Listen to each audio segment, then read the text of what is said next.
দেখাই দেন ভাই। আমি আন্দোলন করছি, আন্দোলন করে আমি কোনো নেতৃত্ব নেই, আমি আন্দোলন করছি, কোনো কিছু হয় নাই। আমি আসছি এদিকে আমার প্রত্যেকদিনে ঘোরাঘুরি চলছে।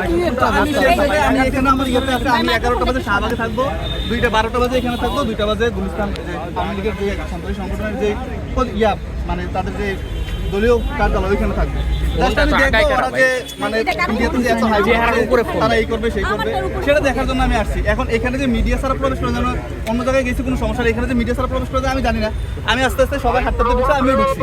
এখন ঢুকার পর এখানে একটা মানে ভিডিও করতেছি এতটুকু। এখন স্যার বলতেছে আপনি মিডিয়া না এখানে আসছেন কেন? এবং উনি 11 দলীয় জোটের সম্ভবত এই ছবি এই যে তার ভিডিও, হ্যাঁ এটা সামাজিক যোগাযোগ মাধ্যমে দেওয়া আছে। এখন ভাই এত উনাকে হ্যারাসমেন্ট করেন না, উনি আমাদের সংগঠন ছিল সব কিছু ছিলাম। এখন আমার তো এটা আমি ওনাকে চিনি, আমি ওনাকে চিনি আমার কোনো আমি তো আমি বললাম আমি ওনাকে চিনি।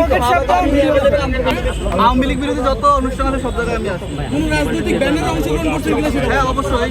আওয়ামী লীগের বিরুদ্ধে যে রাজনীতি করছে বিএনপি জামাত সবার সব মোবাইল স্যার আমি আমি একজন লোক করতে আসছি এতটুকু। এখানে অবস্থা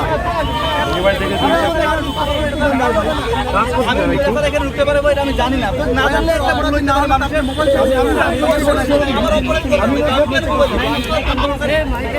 আন্দোলন করছি সব করছি আমি এখানে আসছি দেখাই দেন ভাই। আমি সাধারণ আমি আন্দোলন করছি, আন্দোলন করে আমি কোনো নেতৃত্ব নেই, আমি আন্দোলন করছি। এটা হচ্ছে আপনার ওই যে জুনায়েদ ভাই যে করছিল হচ্ছে আপনার ওই এখন ওনারা এনসিপিতে চলে গেছে। আমার নাম শাহাদ হোসেন। এটা হচ্ছে ওই যে মুকুমিল্লা এটা হচ্ছে আপনাদের সংগঠন করছে, নামটা আছে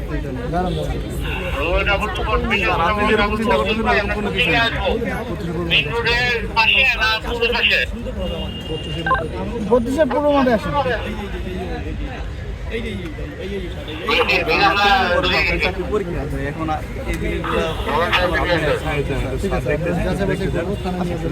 থানায় গিয়ে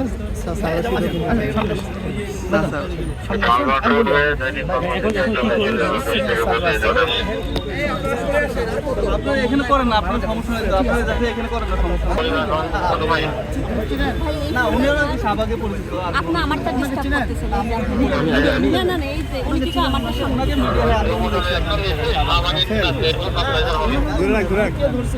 স্যারে স্যারে আমরা স্যারে জিজ্ঞাসা করবো, তো আমি বলছি স্যার আমি মিজান না, আমি আসছি।